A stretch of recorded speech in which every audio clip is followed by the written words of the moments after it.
Melissa Rankin, catch and release. Catch and release, Melissa Rankin.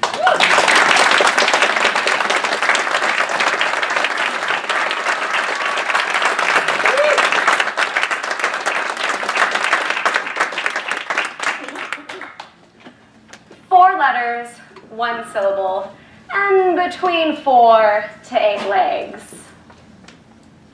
I'm talking about bugs. Yes, those little and sometimes not so little critters that rule our seen and unseen world, yet elicit different reactions from every single one of us. But before I continue, there is something that I do need to clarify for all of you strict entomologists in the room tonight.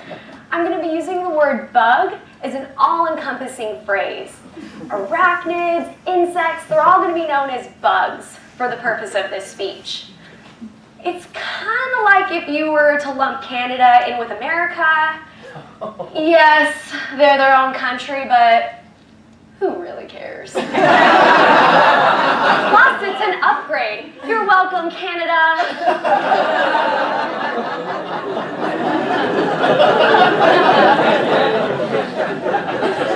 But there is something that I do need to let you guys in on for context's sake, and I normally wouldn't tell you guys this, but I feel like this is a safe space, and I'm just gonna go ahead and say it and hope that no one has a sharp object in their hand.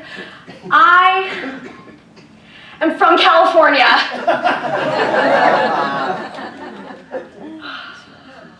One of the first things I learned when I moved here from California over 5 years ago is that even the bugs are bigger in Texas.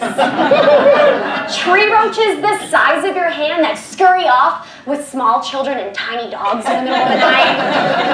And I've seen my fair share of zombie apocalypse movies, but when I moved here, I found out that it actually happens here. And it happens every year.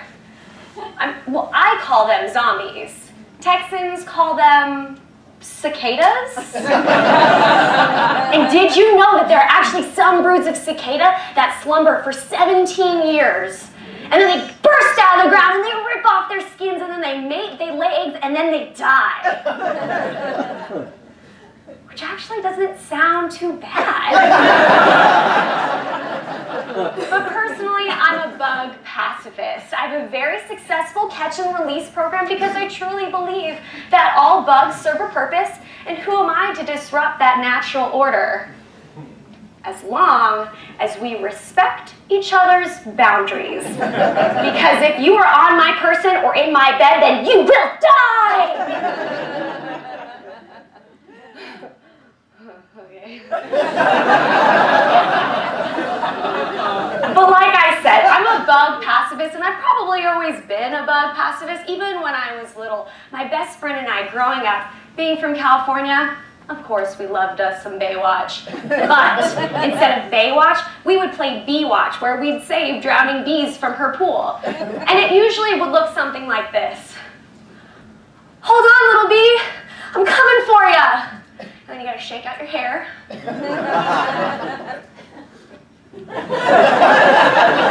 You don't have to worry, I won't let you out of my sight. Bee-Watch. And then splash, splash, splash.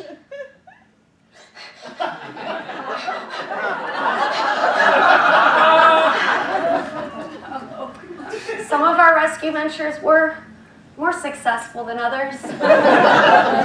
BCPR is tricky. But like most Austinites my age, I'm a bartender for part-time, and recently... Oh, that got a laugh too. Perfect. And recently I was finishing up a shift at my bar, and I looked down and I had the worst bug bite I've ever had in my life. And I didn't see what bit me. But I have a theory. Drunk spider. Yes, the extrovert of the arachnids, the woo girl of the group. This little spider was out with her BFF, Betty the Black Widow, because Betty had just caught a mate and it was time to celebrate. And this little spider had had one too many cosmopolitans when the beetle bar bouncer had to approach her and say, "Ma'am, you are too intoxicated. It is time for you to go." And this little spider who had had one too many cosmopolitans looked at the beetle bar bouncer and said, "Psh, I'm not drunk. Look what I can do." Because that's what you want a drunk person saying. Look what I can do. And she started climbing up my leg, and halfway up my left shin, she said, "Psh, this place is lame anyways." And she bit me. Now, ladies and gentlemen, this is just a theory. I do not have scientific evidence stating that spiders like cosmopolitans. I just don't have that. 4 letters, 1 syllable, and between 4 to 8 legs. These little, and like I said, sometimes not so little critters elicit different reactions from every single one of us. I've cultivated a very, very strong bug philosophy since moving to Austin over 5 years ago, predicated on the coy game of you do your thing and I'll do mine. Just stay off of my person and out of my bed. And lay off the cosmopolitans, will ya? Thank you.